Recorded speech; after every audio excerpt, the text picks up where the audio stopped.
하나님 말씀 봉독합니다. 빌립보서 2장 1절에서부터 8절까지 우리 교독하도록 하겠습니다. 빌립보서 2장 1절에서부터 8절까지입니다.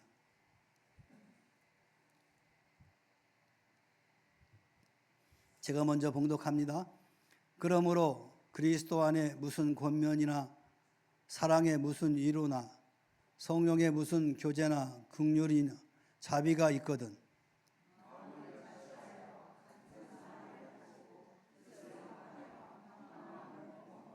아무 일에든지 다툼이나 허영으로 하지 말고 오직 겸손한 마음으로 각각 자기보다 남을 낮게 여기고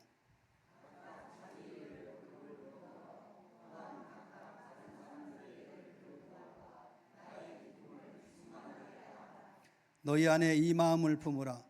곧 그리스도 예수의 마음이니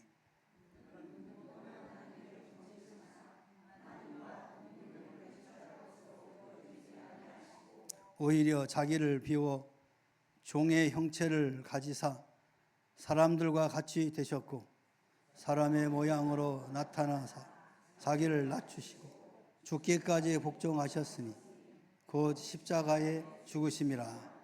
아멘. 할렐루야. 우리 옆 사람과 인사합니다. 축복합니다. 사랑합니다. 물된 동상 같은 집사님 되시고 권사님 되시고 모든 성도님 되시기를 바랍니다. 오늘 본문을 통해서 예수님의 마음이 어떤 마음인가 한번 살펴보도록 하겠습니다. 바울 사도는 그리스도 예수의 마음을 품으라 라고 권고하고 있습니다. 과연 예수님의 마음은 어떤 마음일까요? 바울 사도는 고린도후서 8장 9절에 우리 주 예수 그리스도의 은혜를 너희가 알거니와 부유하신 이로서 너희를 위하여 가난하게 되심은 그의 가난함으로 말미암아 너희를 부유하게 하려 하심이라 라고 말씀하고 있습니다. 이것은 예수님이 어떤 마음을 가지고 있는지를 우리에게 잘 보여주고 있습니다. 예수님은 우리를 위하여 창조하신 분이십니다. 그러나 사람의 모양으로 오셨고 더욱 낮아지셔서 종의 형체를 입으셨다라고 말씀합니다. 또 예수님은 우리 죄를 대속하기 위해서 죄인이 되셨고 십자가에 죽으셨습니다. 그리고 마침내는 무덤에까지 낮아지셨습니다. 이것은 자기를 비워서 비화하신 모습입니다. 그는 하나님의 보좌를 비우시고 그 영광을 비우시고 이 세상에 오셨습니다. 왜 예수님이 이처럼 철저하게 낮아졌을까요? 바로 화목하는 마음 때문에 그렇습니다. 오늘 본문 2절과 3절을 보면 죄와 허물로 죽은 우리를 위하여 하나님과 우리 사이에 화목제물이 되심으로써 우리의 모든 죄악을 사하시기를 위함이다 라고 말씀하십니다. 하나님과 우리 사이의 죄악의 그 장벽을 헐어주신 것입니다. 그러므로 누구든지 예수 그리스도를 힘입어 하나님의 은혜의 보좌 향하여 담대하게 아버지여 라고 부르며 나가게 된 것입니다. 이같이 화목해하는 그 마음으로 이제 너희는 다툼을 삼가하라 라고 권면하고 계신 것입니다. 이제 우리에게 화목해하는 직책을 이제 맡기신 것입니다. 이를 가르쳐 성경은 요한일서 2장 2절에 저는 우리 죄를 위한 화목제물이니 우리만 위할 뿐만 아니라 온 세상의 죄를 위한 것임이라 라고 기록하고 있습니다.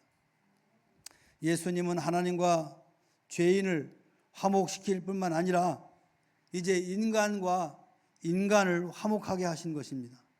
그러므로 화목하게 하는 마음은 예수님의 마음을 닮아가는 것입니다. 사탄은 하나님과 인간의 관계를 파괴시켰고 인간과 인간의 관계, 심지어 인간과 자연의 관계까지 다 파괴시켰습니다. 우리는 가정에서나 교회에서나 또 사회에서나 걸림돌이 아니라 디딤돌이 되어야 될 줄 믿습니다. 말다툼으로써 남을 넘어뜨리는 사람이 아니라 격려의 말로써 남을 일으키고 살리는 그런 삶이 되어야만 하는 것입니다.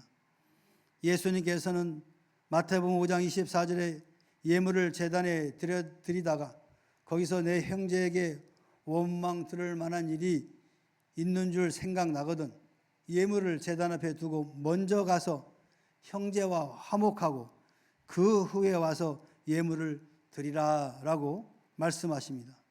이것은 화목의 중요성을 그리고 우선성을 우리에게 교훈하고 있는 것입니다.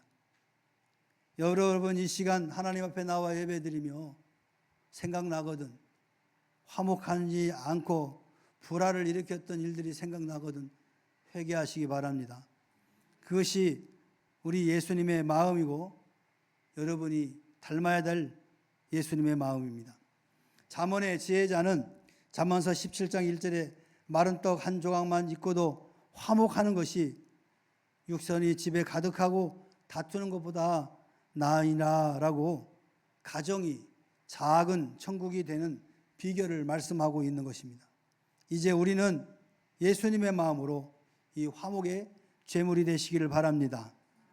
우리 옆 사람에게 예수님의 마음으로 화목의 제물이 됩시다. 아멘. 이렇게 말씀하고 나가자마자 아무개나 어쩌고 저쩌고 저런 사람 어쩌고 저쩌고 흉보는 일 하지 마시기 바랍니다. 이것은 흉보하는 것은 화목을 깨트리는 거예요. 아셨죠? 다시 한번 옆에 사람에게 화목의 제물이 됩시다. 아멘. 또 예수님의 마음은 어떤 마음이냐?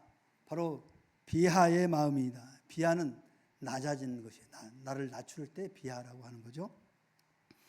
5절에서 8절 말씀에 그가 하늘 보좌에서 죄인의 무덤까지 낮아졌다라고 우리에게 보여주고 있습니다. 이제 우리에게 화목해 하는 이는 자신을 낮추심으로 죄인들을 아버지 하나님의 자녀로 높여주신 것입니다. 이것이 예수님의 마음입니다.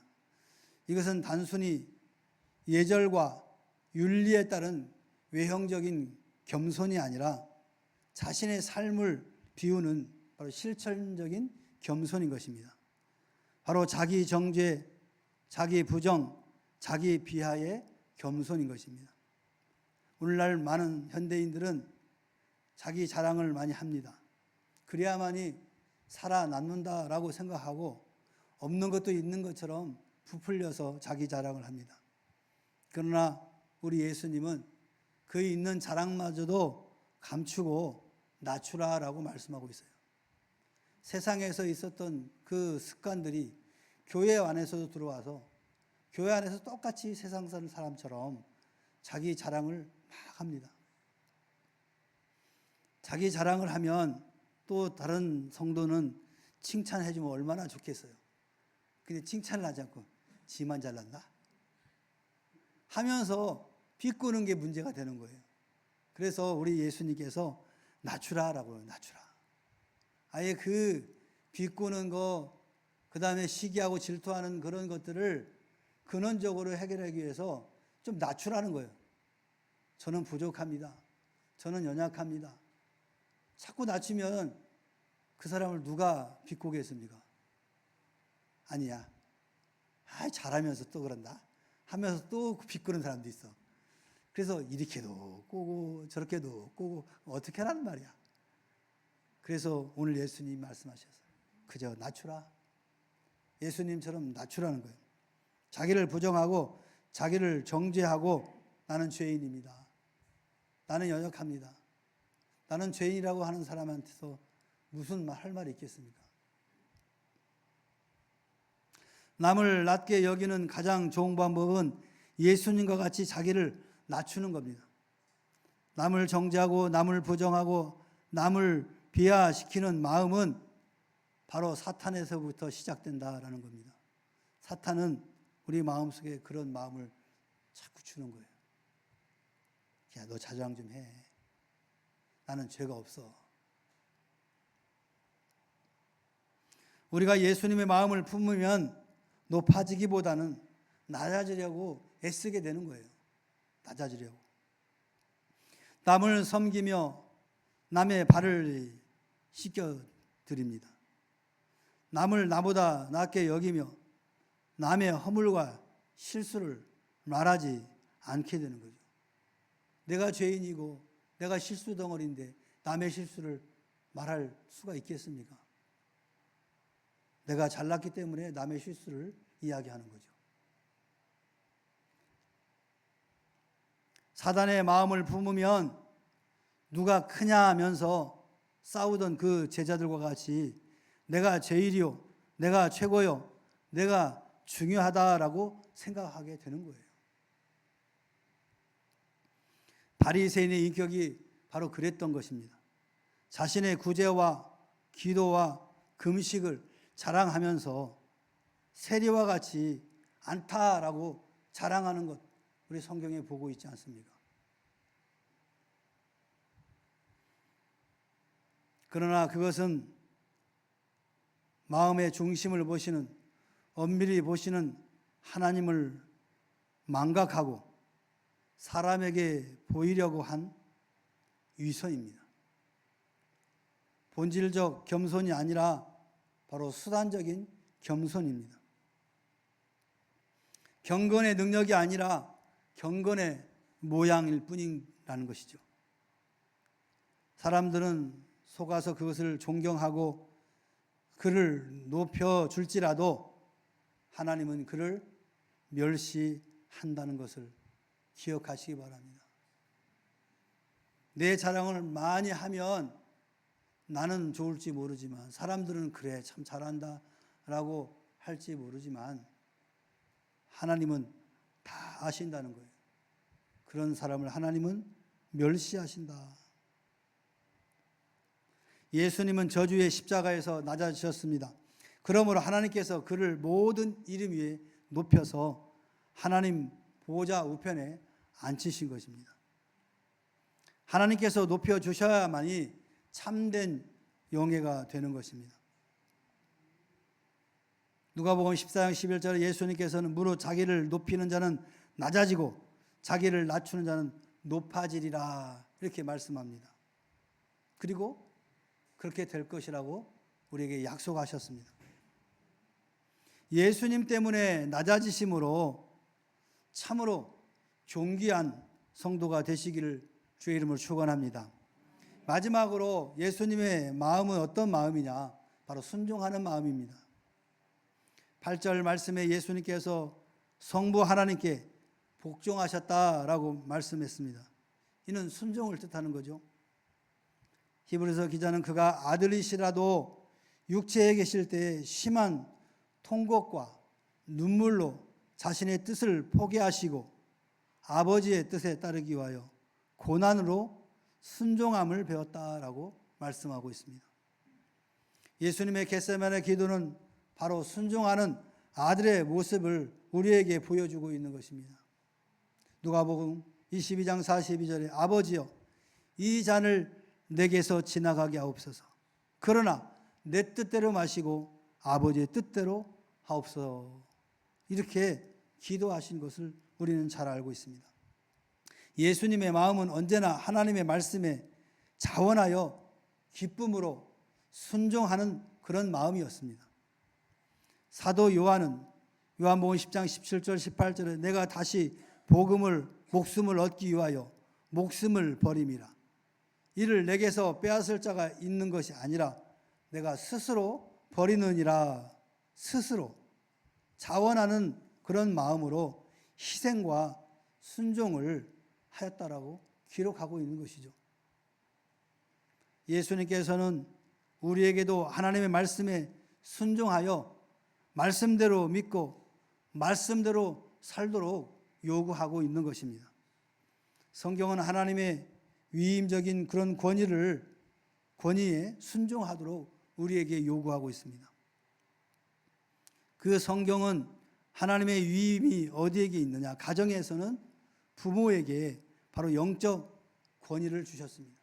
그렇기 때문에 부모에게 순종해야 하는 것입니다. 교회에서는 목사와 장로에게 바로 영적 권위를 주셨습니다.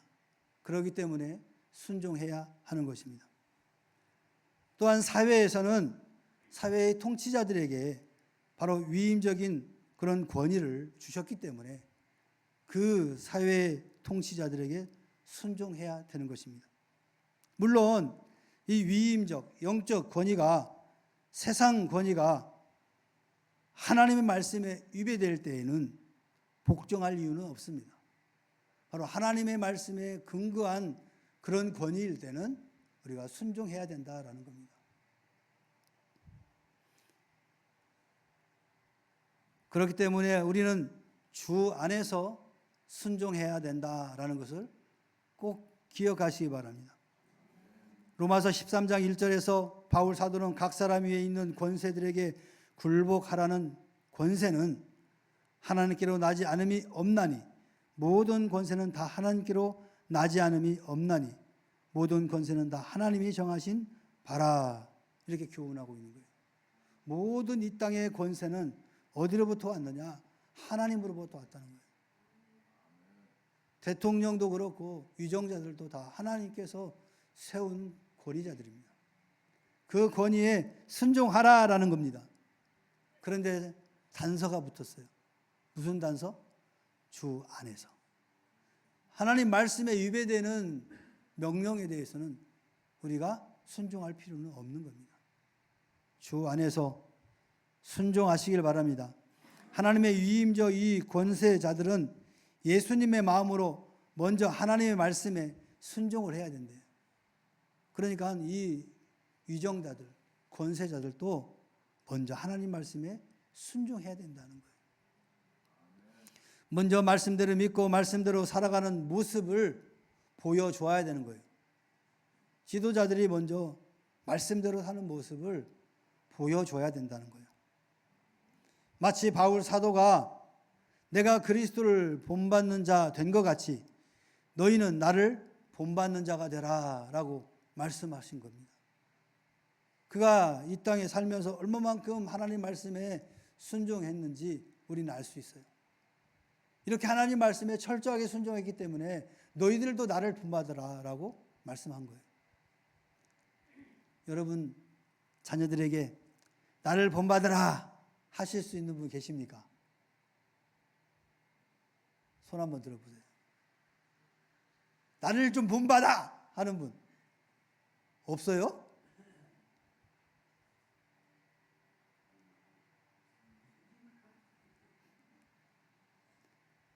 여러분 그렇게 돼야 돼요. 여러분의 신앙생활이 하나님 말씀에 순종함으로 인해서 나의 신앙생활을 좀 애야 좀 본받아라 할 수 있어야 되는 거예요. 여러분. 그럴 때 여러분이 자녀들에게 권면할 수 있는 거예요. 그렇게 안 됐는데 권면을 하니까 아이들이 듣겠어요? 안 듣겠어요? 안 듣지 당연히. 그것은 하나님의 권위가 아니기 때문에 순종하지 않는 거예요. 여러분.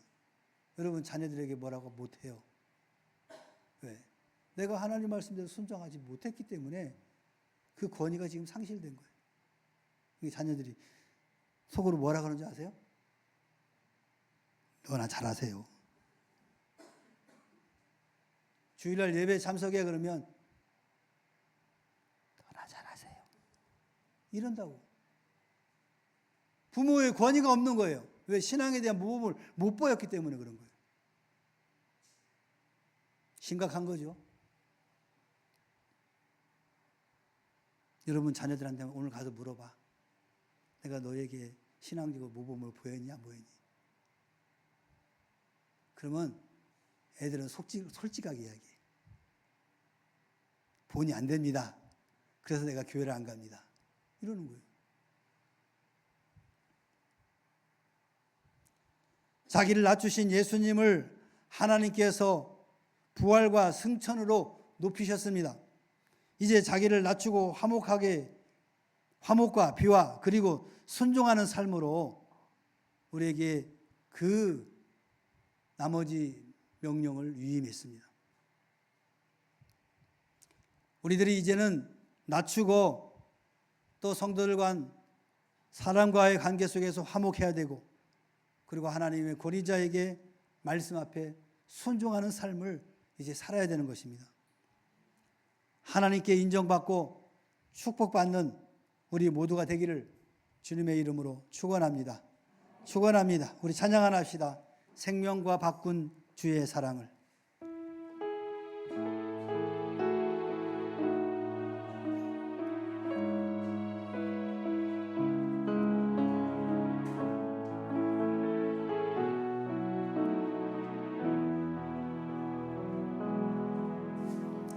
생명과 바꾼 주의 사랑을 잊지 않게 하소서.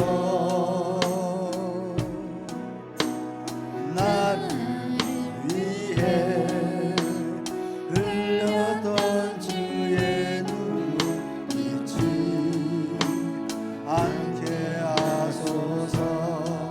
주의 긍휼과 주의 선하심 내가 묵상하오니 내 영혼이에 베푸신 주의 은혜 잊지 않게. 다시 한번 할까요? 생명과 바꾼 주의 사랑을.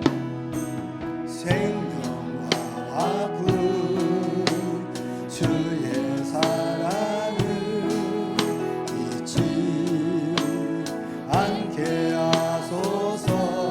아멘. 나를 위해 흘렸던 주의 눈물 잊지 않게 하소서. 주의 긍휼과 주의 선하심을, 주의 긍휼과 주의 선하심 내가 묵상하오니 내 영혼 위에 베푸신 내 영혼 위에 베푸신 주의 은혜 잊지 않게 하소서. 주님 감사합니다. 감사합니다. 주님 고맙습니다. 주님 고맙습니다. 그 사랑 때문에 그 눈물 때문에 주 앞에서 예배. 주님 감사합니다.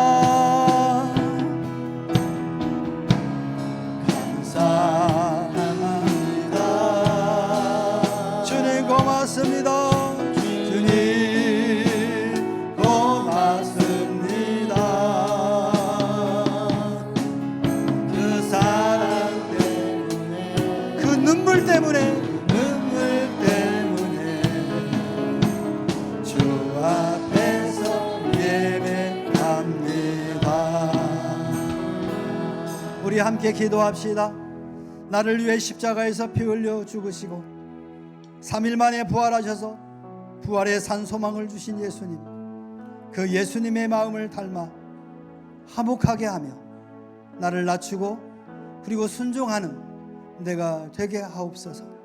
우리 잠시 묵상하며 기도합니다.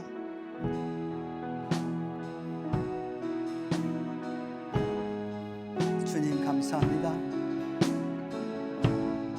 죽을 수밖에 없는 죄인을 살리시기 위하여 하늘 보좌를 버리시고 죽음에 이르러 무덤에 이르기까지 피하신 주님, 그 예수님의 마음이 바로 화목이고 비하고 순종입니다. 오늘 우리에게 주신 사명입니다. 화목하게 하는 화목 제물이 되게 하여 주시옵소서. 내가 속해 있는 공동체 속에서 화목 제물이 되게 하여 주시옵소서. 그리하여 주님의 뜻을 이루게 하여 주옵소서. 뿐만 아니라 나를 낮추게 하옵소서. 내가 속해 있는 공동체 속에서 나를 낮춤으로 남을 섬김으로 말미암아 그리스도의 사랑을 실천하는 내가 되게 하여 주시옵소서. 뿐만 아니라 하나님의 말씀 앞에 하나님의 권위 앞에 순종하는 자가 되게 하여 주시옵소서. 불순종으로 인하여 내가 속에 있는 공동체를 불화하게 하는 어리석은 자가 되지 않게 하여 주시고 늘 하나님 말씀 앞에 순종하고 공동체를 섬기고 세워나가는 지체가 되게 하여 주시옵소서. 그리하여 하나님 앞에 모든 영광을 돌려드리는 모든 성도들이 되게 하여 주시옵소서. 주님 홀로 영광 받으시옵소서. 감사합니다. 예수님의 이름으로 기도하옵나이다.